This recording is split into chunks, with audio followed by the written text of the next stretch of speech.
Estudaremos agora o quarto vício de consentimento ou defeito do negócio jurídico, que é justamente o estado de perigo. Está estabelecido no artigo 156 do Código Civil, um único artigo para tratar de estado de perigo. Aqui eu trouxe o conceito para vocês do que vem a ser o estado de perigo. Eu queria aí que você pegasse a sua caneta marca-texto e marcasse algumas palavras em destaque aí que está intimamente conectada aos requisitos para a configuração de um estado de perigo. Vamos lá. O estado de perigo é aquele contrato, aquele negócio que ele é celebrado com uma onerosidade excessiva. Grifem aí, destaquem aí, onerosidade excessiva. Um dos contratantes vai pagar um valor muito mais alto do que deveria pagar, em que a pessoa precisa salvar a si próprio, um familiar ou um amigo em uma situação de morte ou grave dano. Grifem aí, situação de perigo de morte ou grave dano. E ainda que deve ser conhecida pela outra parte. Grifem aí, conhecida pela outra parte. Então, aqui no estado de perigo, nós temos aí três grandes características que ela é muito importante. A primeira, essa onerosidade excessiva, esse prejuízo, econômico que pode ser imposto a uma das partes. Ela vai pagar um valor muito superior ao que é realmente praticado no mercado. Segunda característica, uma situação vivenciada aí pela pessoa que ela é tão grave, mas tão grave que está colocando a vida dela ou de pessoas próximas a ela, pode ser familiar, pode ser um amigo íntimo, Pode ser até mesmo a sogra, por exemplo. Nesse caso, a pessoa tão próxima, ela tão querida, está correndo uma situação de perigo de vida ou de grave dano. Dano esse que pode ser até moral. Então, ela está numa situação muito aflitiva. E essa situação aflitiva, ela tem que ser conhecida pela outra parte contratante. Esses são os 3 pontos. Os 3 pontos em destaque do que vem a ser do conceito de estado de perigo. Então, dentro dos requisitos, nós vamos ter aí uma classificação. O elemento objetivo é justamente a onerosidade excessiva, ou seja, aquele pagamento maior, vultuoso, em razão justamente da situação em que aquela pessoa se encontra. E o elemento subjetivo é o motivo, é a justificativa, o porquê que aquela parte acabou sofrendo essa onerosidade excessiva. Então aqui, qual que é o elemento subjetivo? A justificativa que impôs a onerosidade excessiva daquele negócio jurídico. É justamente a situação que a pessoa tem que salvar a si mesmo ou pessoas próximas a ela em razão de uma situação que a expõe em perigo de vida ou de grave dano. Primeiro requisito. Outro elemento aqui, subjetivo, segundo requisito, é que essa situação ela tem que ser conhecida pela outra parte. Então aqui, objetivo, onerosidade excessiva.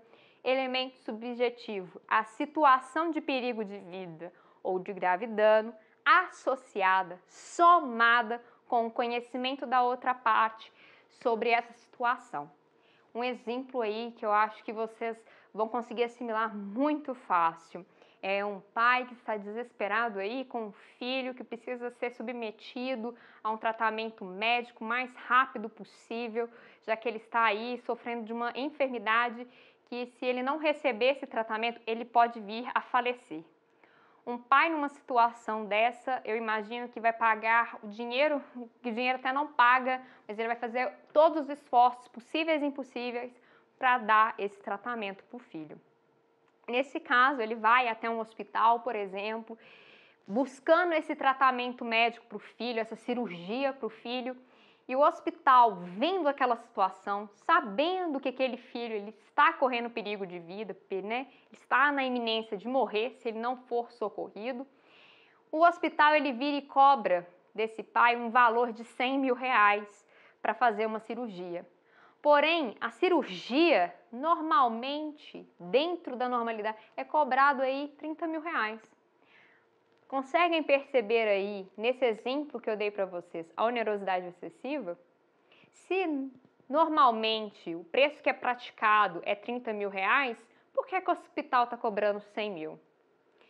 Segundo elemento, o elemento subjetivo, vocês conseguem perceber a situação que esse filho se encontra?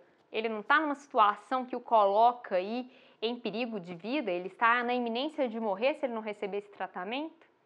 Terceiro requisito, o hospital aqui, ele tem plena noção e ciência da gravidade da condição física desse filho. Sabe, se ele não receber o tratamento médico adequado, ele pode vir a falecer. Então, os três requisitos, eles estão aqui associados nesse exemplo. É nessa hipótese que nós estamos diante do estado de perigo. Pelo próprio nome, né? Perigo aí. Perigo, a gente pensa sempre, perigo de morte, perigo de sofrer algum dano aí irreparável, um dano muito grave. Então, quando a gente estiver diante dessas situações específicas e o outro contratante, ele impor valores extremamente excessivos e não praticados pelo mercado, justamente explorando da dor, do desespero da parte, nós estamos diante do estado de perigo. Como consequências, as consequências aqui são as mesmas que a gente viu até agora.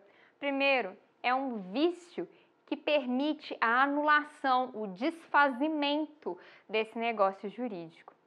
Segundo, possibilidade de ingressar com uma ação anulatória no prazo decadencial de 4 anos, cujo termo inicial para a contagem desse prazo decadencial é justamente a celebração daquele negócio jurídico. Ao lado do estado de perigo, nós temos daí a quinta figura, que é a lesão. É só fazer uma observação que tanto o estado de perigo quanto a lesão foi introduzida aí no Código de 2002. Isso significa que foi a primeira vez que apareceu no ordenamento jurídico, dentro da seara civil, essas duas hipóteses de vícios de consentimento ou defeitos do negócio jurídico. Com relação à lesão, da mesma forma como há no estado de perigo, esses dois exemplos aí, eles são quase que irmãos também, como o erro era irmão do dolo, aqui a lesão, ela meio que irmã também do estado de perigo. A lesão, ela também está disciplinada em um único artigo, que é o artigo 157 do Código Civil. A lesão, ela pressupõe também uma hipótese de onerosidade excessiva, de uma prestação onerosa, desproporcional, que uma das partes tem que arcar. Aqui na lesão, diferentemente do estado de perigo, o elemento subjetivo ele é distinto. Nós estamos aqui numa hipótese em que a parte ela está em premente necessidade ou ela tem inexperiência contratual, negocial, jurídica, enfim, técnica, para poder celebrar um determinado negócio jurídico. Aqui, então, a situação ela é menos gravosa que no estado de perigo, já que aqui não estamos diante aqui de nenhuma iminência de morte, nenhuma iminência de grave dano, nem que seja dano moral muito sério.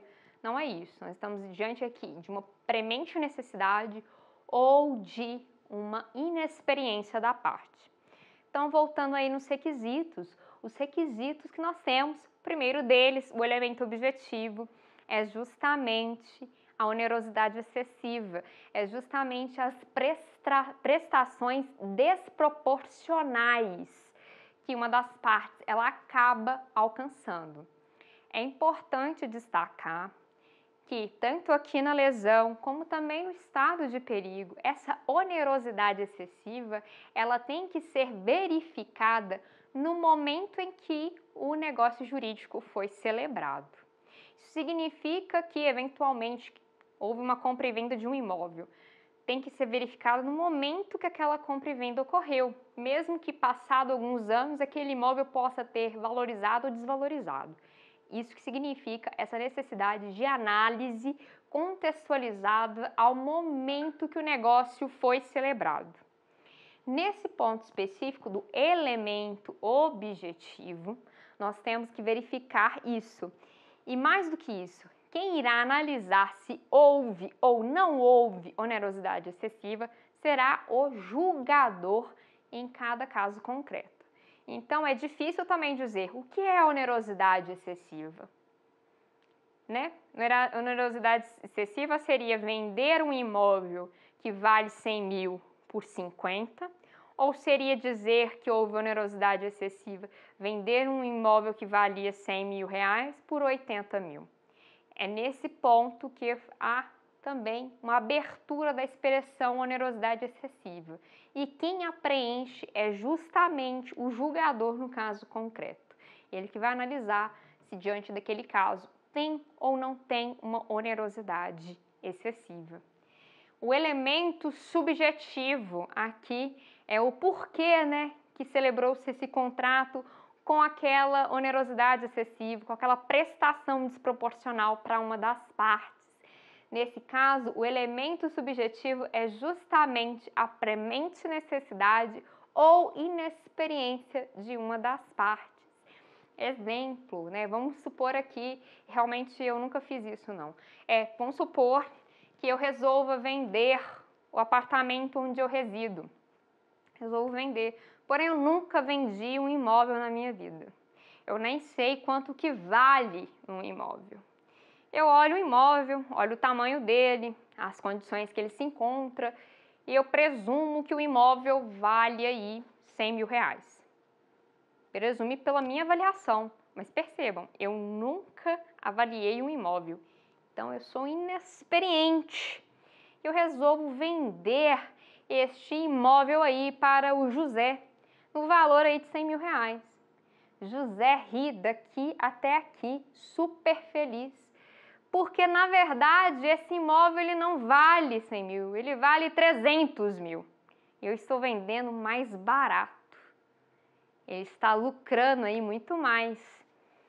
Então aqui, ó, há um prejuízo econômico, há uma prestação desproporcional, mas foi uma prestação desproporcional provocada justamente em razão de uma inexperiência. Agora vamos pensar em premente necessidade, aquela pessoa que está prestes aí a entrar numa situação complicadíssima de endividamento. Ela perdeu o emprego, tem dívidas para pagar e nessa situação que ela se encontra, naquela bola de neve que ela se encontra, a alternativa que ela vê é vender o automóvel dela para tentar pagar as dívidas que ela contraiu. Nessa hipótese, né, a pessoa ela acaba vendendo o carro dela por um valor muito mais baixo do que realmente ele vale, mas porque ela está tão necessitada daquele dinheiro para conseguir pagar todas as suas dívidas que ela não pensa na onerosidade excessiva, na desproporção da prestação. Então, também estamos diante de uma hipótese aí de lesão de um vício de consentimento. Então, esses são os dois elementos que eu tenho com a lesão. As consequências são as mesmas para todos os outros vícios que nós vimos até agora. Então, vamos lá. Primeira coisa, é possível anular, desfazer esse negócio jurídico. Porém, eu preciso ingressar com uma ação, que é denominada ação anulatória. Essa ação anulatória, prazo decadencial de 4 anos, cujo termo inicial aqui na lesão também segue a regra aí do erro, do dolo, do estado de perigo, que é contado justamente a partir da celebração do negócio jurídico. No tocante à lesão, a gente precisa ainda estabelecer duas observações. A primeira dela diz respeito ao que dispõe o artigo 157, parágrafo 2º do Código Civil. Vou fazer aqui uma leitura brevíssima para os senhores. Parágrafo 2º aí. Não se decretará a anulação do negócio jurídico se for oferecido suplemento suficiente ou se a parte favorecida concordar com a redução do proveito. O que significa isso? Significa que aqui o legislador ele privilegiou o princípio da conservação do negócio jurídico. Isso significa dizer que se a outra parte que está se beneficiando aí com essa prestação desproporcional, as partes elas podem entabular aí uma revisão contratual, uma retificação, e a parte aí concordar em pagar o valor real daquele negócio. Por exemplo, aí o contrato que eu celebrei de compra e venda aí de um imóvel do meu apartamento com o José. Nesse caso aí, se o José concordar que realmente o imóvel vale 300 mil e não 100, a gente pode repactuar aí e possibilitar, então, que ele pague essa diferença a mim. E aí, sana o problema e conserva-se, então, aquele negócio jurídico do jeito que ele foi estabelecido. Porque aqui, então, foi sanado o erro, justamente provocado, né, pelas partes. As partes viram que estava com uma onerosidade excessiva, viu que estava desproporcional às prestações e resolveram as duas acertarem aí e colocarem o valor correto, por exemplo, daquele negócio. Outra observação importantíssima: para haver anulação daquele negócio jurídico que está eivado pela nulidade aqui da lesão, não é preciso, então, que a outra parte saiba da inexperiência ou da premente necessidade. Não é requisito, então. A parte pode saber, como pode não saber da premente necessidade e inexperiência. Essa é a diferença, por exemplo, quando a gente estava no estado de necessidade. Porque no estado de necessidade, a outra parte contratante, ela tinha que saber da existência da situação de perigo. Aqui não. É isso que vem dizer aqui. Não precisa, então, que a outra parte saiba da existência da inexperiência ou da premente necessidade.